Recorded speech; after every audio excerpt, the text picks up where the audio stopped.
Hi everybody, it's Richard here again and welcome to another video. Now this is going to be like a new little series that I'm going to start where I go through the years and pick songs from albums in that year which I think should have been singles in the UK but were not. Now you probably notice whenever I do album rankings I have a habit of saying, well, this one should have been a single, that one should have been a single, and I was going to do one on just David Bowie, and I thought, no, I'll do the years and I'll pick out as many albums as I can where I think some of the tracks should have been singles. Now the first year I'm going to start with is 1983. I'm not going to do this in chronological order because I think the next one will be 79 or 80, and it won't be the same amount every video either. Now 1983 I loved, absolutely loved, and it's a bit of a bumper year. I'm 17 years old. I got my driving test. I was driving everywhere my rickety old car would let me go, and as I say, the sun shone. Every one of these songs would have been great singles. I'm not going to say they would have set the charts alight, but I think they would have been good enough to be singles. So we'll start off, there's 20 in total here. So this, as I say, is a bumper year, and the first one up is Joan Armatrading's The Key album. Now there were two singles off this. The hit single Drop the Pilot, which is fantastic, I think got top 10. But the next one, I Love It When You Call Me Names, didn't do too well. However, there's a track on here, the first song on side 2, called Telltale, which is so catchy, and I think it would have followed Drop the Pilot into the top 10. So that's my first choice, Joan Armatrading. Second one, and this is Agnieszka Falskog, and this is her debut English singing language, and it's called Wrap Your Arms Around Me. Now there was 3 singles off this. The debut was The Heat Is On, which is a great song, originally sang by Nisha Fox. The fantastic title track, which is one of the best things she's ever done, and I'm talking about ABBA as well here. And then the slightly disappointing Can't Shake Loose. Now I would not have released that. There's a track on here called Man, and it's actually written by Agnieszka. It's an acoustic number, it's so melodic, and I think that would have been the highest charting, because Wrap Your Arms Around Me I think only got to about 50 something, and The Heat Is On only hit the top 40. I think Man would have done pretty well, so Agnieszka Falskog's my second choice. Now the third one on this album had 5 A-sides. So you would think that there's no room for another A-side on this, but this is Elton John and Too Low for Zero. Now the big hit singles off this were, I guess that's why they call it the blues, I'm Still Standing and Kiss the Bride. There was a 4th double A-side, Cold as Christmas and Crystal, but for me the title track would have made a great single, and I would have had that actually as the 3rd single, and I would have dropped Kiss the Bride altogether and the Cold as Christmas Crystal single. So Too Low for Zero is more contemporary than anything else he had done at the time, and I think it would have been a great single. So that's Elton John and Too Low for Zero. Next up is the Electric Light Orchestra and Secret Messages. This is not a fantastic album at all. The first single, Rock and Roll is King, was a top 20 hit. Secret Messages, the second single, didn't do too well, and the third one I never liked was Four Little Diamonds, which is a bit of a rip-off of Don't Bring Me Down, but the song after that on side 2 is Stranger. Now that might have been a single in America, I think it actually was. I think it would have been a far better choice to have released that over here instead of Four Little Diamonds. So that is ELO, Secret Messages with Stranger. Next up is Echo and the Bunnymen and their album Porcupine. 2 fantastic singles. The very good Back of Love was the debut single, and then the excellent The Cutter. But there's a 3rd song on here which I think would have done really well, and that is Heads Will Roll, the opening track of side 2. It's got a really infectious chorus. It's very sing-alongable. I think it would have done so well. This is my favourite Echo and the Bunnymen album, by the way, and I think Heads Will Roll would have made a fantastic single. Next up, and we have Altered Images and Bite, and this is my favourite album of 1983. This has got 4 singles, although nearly every song could have been a single. You have Don't Talk to Me About Love, which was a top 10 hit, and then a minor hit with Bring Me Closer, and a very minor hit with Love to Stay, and a flop with Change of Heart. But there's a track on here called Now That You're Here, the last song on side 1, which I think is magnificent, and I think that possibly should have been a single instead of Love to Stay or Change of Heart. I would have put it as the 3rd single. So that's Now That You're Here from Bite. Okay, the next one is Yazoo, You and Me Both. Now there's only one single off this, and that is the brilliant Nobody's Diary. Now if you look at it, you think the automatic choice would be Walk Away from Love, but I say no, because it sounds a little bit too much like the single before Nobody's Diary, which is The Other Side of Love. The song I would have picked is Mr. Blue, which I think is just a beautiful, beautiful little song. It's not a quick song, it's not a dancey song, it's just an absolutely gorgeous song with the synth backing. So Mr. Blue, I think, would have made a really good single from this album, and as I say, they only have one, Nobody's Diary.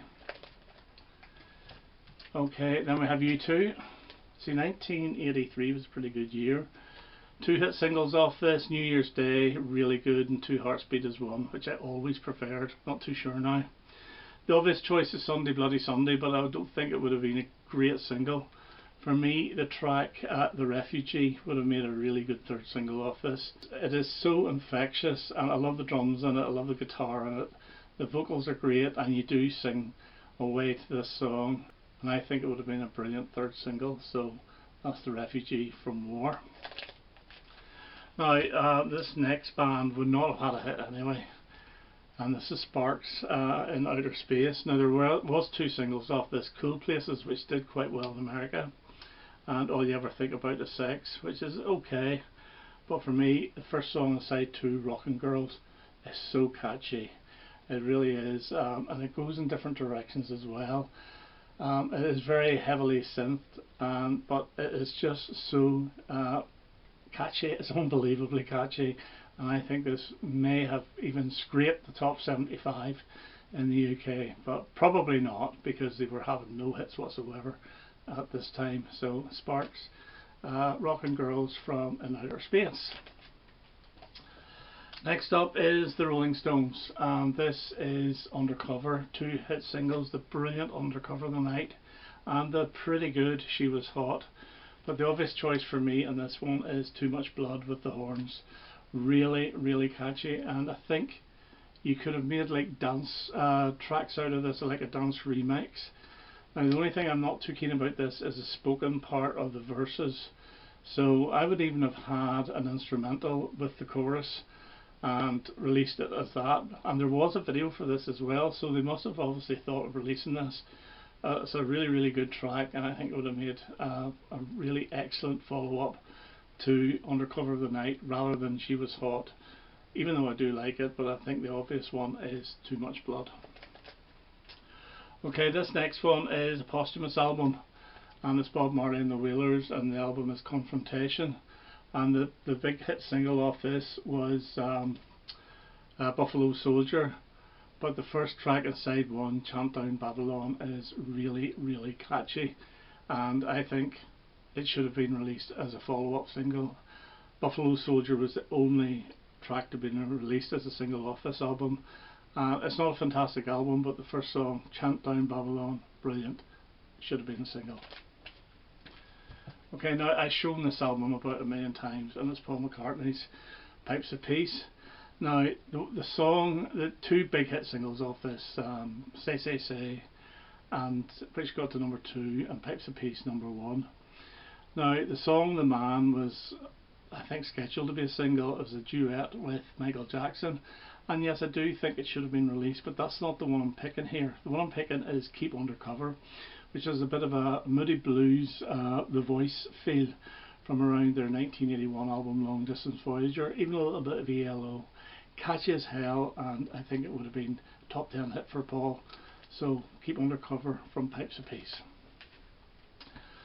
Duran Duran released Seven and the Ragged Tiger, three big hit singles. Union of the Snake was the opening single. New Moon on Monday, which I remember buying at the time, I actually bought the three of them. New Moon on Monday, which I think just got scraped the top 10 and no more, and then a remix of The Reflex, which got to number 1. But there's another track on here on side 1 called I Take the Dice, and as I say, it's very accessible, very sing-alongable, catchy again. I'm going to use that word so many times in this, and I think it would have made a great single. Maybe a bit of a remix on it, but still, I think I Take the Dice is the obvious choice for a single off Seven and the Ragged Tiger. Dave Edmunds, although he wasn't having much success, he had minor success in '83 with Slipping Away, the Jeff Lynne song from his Information album. The second track, which was produced by Jeff Lynne, was Information. Didn't do too well, but there's a track called Feels So Right here, which sounds a little bit like the Travelling Wilburys, long before the Travelling Wilburys existed, and again it's very catchy, and I think it would have maybe it dented the charts if it had been released as a single. So Feels So Right from Information.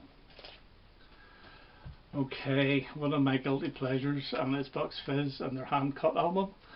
And there was two hit singles off this. Run For Your Life is the second, which is really good, and If You Can't Stand the Heat, which was released at the end of '82. But there's a track on here called I'd Like to Say I Love You, and it's the best of the lot. This should have been a single without a shadow of a doubt, and it would have been a top 10 hit for Bucks Fizz. It's absolutely magnificent, and it is in my top 5 Bucks Fizz songs. I know that's not saying much for being a Bucks Fizz fan, but still, I think it's absolutely brilliant, and it should have been a single, the third single off this album. In fact, it should have been the first single, but not to be. Okay, my number one hero, and it's David Bowie. 3 huge hit singles: Let's Dance, China Girl, Modern Love, and in America the release Without You, which I think possibly would have done okay over here. But for me, the one I would have picked is Shake It. Now, it did get on the B-side of China Girl, and they actually did a remix of it, which is very good. But I think it's got a bit of a dancey sound to it. It's got a summery sound as well from 1983, and if it had have been released in its own right as a single, I think it would have followed the other 3 into the top 10. So Shake It, the last track of side 1. Not many people like it, but I think it's really, really good. We have Big Country and the album The Crossing, and there was 3 hit singles off this. Well, there are actually 4 singles. The first one was Harvest Home, which didn't chart, and then you had Fields of Fire, which went top 10, In a Big Country, which I think just scraped the top 10, and Chance, the slower one, which I think scraped the top 10. But the second song, Inwards, I think is a fantastic song, and it's a little bit more beef to it than even In the Big Country and Chance, and I think it would have done really, really well, but not to be, and it's my favourite song off this album, apart from Harvest Home, which I love. So Inwards from Big Country, The Crossing. Okay, 3 more left, and we have Bow Wow Wow, and the album is When the Going Gets Tough, the Tough Get Going. Now, there was only 1 single off this, and it was the gorgeous Do You Want to Hold Me, which I think is really, really good. Now, there's a couple of other tracks that could have been singles, but the one I'm going for is Roustabout, which is a frenetic little number. I remember seeing them on Switch or the Tube or one of those programs doing it live, and it was absolutely fantastic. And it's got a rousing chorus, and I think it would have been a great follow-up to Do You Want to Hold Me. So that's Bow Wow Wow from When the Going Gets Tough, the Tough Get Going. And then we have another hero of mine, and it is Adamant and his Strip album. Now, there was 2 singles off this, The Magnificent Puss in Boots and the title track. The title track is the one that features vocals by Frida, spoken vocals by Frida of ABBA. But it's not a bad song, but the obvious choice for me as a single is Spanish Games, with sort of Spanish horns, and really, really catchy again, but I think it would have done so well. So this was actually more or less the downfall for Adam. I think the album only got to number 20 whenever he was hitting number ones and top fives with his other albums, but still it's not a bad album. So the last one is the one that at the time I thought was going to be released as a single, because one single had been released. My friend bought the album and we all agreed that this is going to be the next single. It's such a summery song, but they released a rock song from the album instead. So the album is Mike Oldfield Crisis. Now, Moonlight Shadow was a big hit, and we all thought the second single, and it should have been the second single, was a song called Foreign Affair, which had Maggie Riley on vocals. Now, it's such a summery song, and it's absolutely beautiful. It's a little bit hypnotic as well. A beautiful, beautiful song, but they went with the rock Shadow on the Wall, which is not bad, good music, not keen on the vocals. But as I said in a video that I did with Joe and Ian, I prefer the female vocals from Mike Oldfield. Now, Moonlight Shadow is a fantastic song, really is, and definitely first single. But Foreign Affair, definitely second single, but it never came out as a single at all. So that would be my main choice. If I could change it, go back and change everything, I would have had Foreign Affair would be the one I would have picked out of those 20 songs to be a single. Okay, so that's my look through 20 albums from 1983. As I say, probably the next one will be 79, might be 80, could even be 77, I'm not too sure. But I enjoyed doing that, and I hope you enjoyed it too, so I hope to have another video quite soon. All the best now, bye bye.